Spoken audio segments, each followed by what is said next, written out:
Hi, I'm Michael Yardney, and if you've been reading my property investment blogs, you'll know I feel confident in the long-term prospects of our property markets. They're going to be underpinned by the dual prongs of our growing population, they're going to require housing, and a wealthier nation. They're going to be able to afford it. Now, I know some commentators are concerned that our economy is going to slump when the resources boom slows. It's already slowed, hasn't it? And some doomsayers are gloating that our property markets have fallen the last couple of months. But I see it differently. I think we're entering the next stage of the economic cycle. A period of continued prosperity, albeit at a slower pace. One that's underpinned by a generally buoyant economy. And it's much, much more than resources. Sure, the construction phase of the resources boom is coming to an end, and other sectors of the economy are going to have to step up. And yes, our economic growth will slow down a little in the next few years, which will keep interest rates and inflation low. But it's not all doom and gloom. Government analysis last year suggested that over the next 5 years we're going to need an extra 800,000 workers to ensure our continued economic growth, as a surge in service industries eclipses the resources boom. This means there's a looming structural shift in the jobs market as demand grows for professional skills. That's going to be offsetting the expected loss in the manufacturing sector. There's also going to be a regional shift. Queensland's going to outstrip other parts of the country in job creation. The report suggested they're going to have another 220,000 positions over the next 5 years, compared with New South Wales of 190,000, 180,000 in Victoria, 150,000 in Western Australia, and only about 50,000 new jobs in South Australia. Countering assumptions that the economy slumps as the resources boom slows down, the findings of this report show that service industries are going to need more workers, more than any other part of the economy. While mine companies will need maybe about 100,000 workers over the next 5 years, healthcare and social assistance employers are going to need maybe 240,000 staff, and professional services companies will require about 110,000 new staff. Education, tourism, retail, financial services, they're all going to create new jobs as our manufacturing sector shrinks. But this forecast comes with some danger signs, as 19 out of the 20 strongest job categories are going to require qualifications higher than secondary school.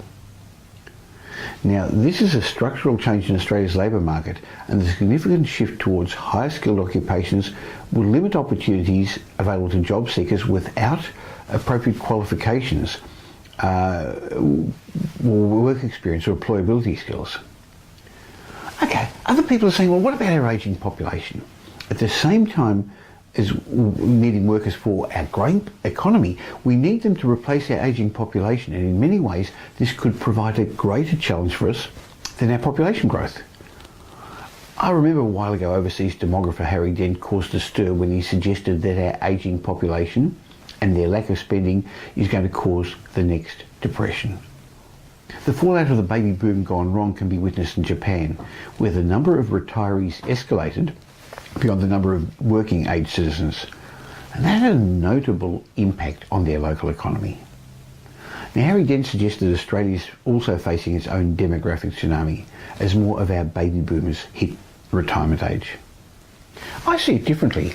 We're going to have to populate or perish. Look at the facts. Today, 43% of our workforce is made up of baby boomers. That's people who were born between 1945 and 1964. Think about it. Australia is on the verge of a demographic tsunami, as Harry Dent said, but different. Australia's 5.3 million baby boomers are going to reach retirement age over the next 15 years. What that means is the country's money box faces a double whammy as these baby boomers leave the workforce and stop paying tax, yet they actually go on the pension, and many are going to use our healthcare system. You've heard me say it before, most baby boomers just don't have enough in savings or superannuation to see them through retirement. These means some are going to have to keep on working a bit longer than they anticipated, but eventually they are going to have to retire, and this will place a massive burden on our financial system. The government's going to have to find a way to fund their pensions and their health costs, while at the same time making up for the lost taxation revenue. They're either going to have to increase taxes for those in the workforce, now that's political suicide, or it could increase the number of tax-paying workforce by importing more young workers. Well, we already know they've got to do that. These young skilled adults are going to migrate to Australia, fill these job places, and given their skills, they're going to earn higher income and pay their share of tax. Fact is, Australia's population is going to get bigger under every realistic scenario, and no matter what the politicians do, population growth is going to happen. This is a certainty. In fact, they've stopped arguing about it. So what does this mean? No doubt we're going to have significant infrastructure, social and environmental impacts from this huge population growth. In Australia at present, 87% of us live in urban areas, with an obvious emerging trend towards smaller dwellings and inner city lifestyles. And in the future, more of us are going to concentrate around our major capital cities. With more and more of us wanting to live in the same four big capital cities, and in fact in the same suburbs in those capital cities, our old friend the supply and demand ratio is going to keep pushing up property values of well-located inner suburban properties. Now sure, some of these properties are going to be unaffordable to some of us who will remain tenants, but others will be able to afford these higher priced properties. And I don't think anyone's going to argue that over the long term, as a nation, Australia is going to become wealthy over the next decades, become wealthier and wealthier.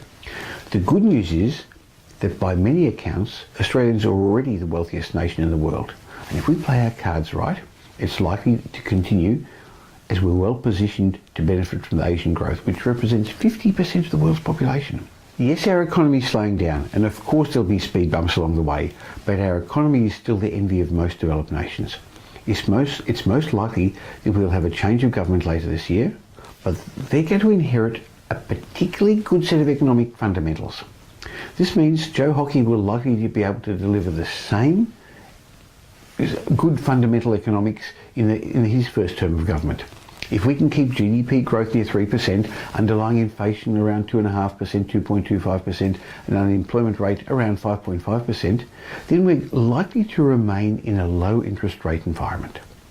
The bottom line is our economy is going to soldier on, as are our property markets.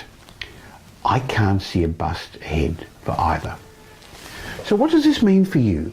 If you want to take advantage of the opportunities this growing property market is going to offer, now's a good time to consider your options. The problem is with so many mixed messages out there about what type of property makes a good investment, it's hard to know who to listen to, isn't it? It's hard to know who to trust. If you're looking for independent advice, no one can help you quite like the independent property strategists at Metropole. Remember, the award-winning team have no properties for sale, so their advice is unbiased, independent. Whether you're a beginning investor or a seasoned pro, we'd love to help you formulate an investment strategy or review your current investment portfolio to help you get to the next level.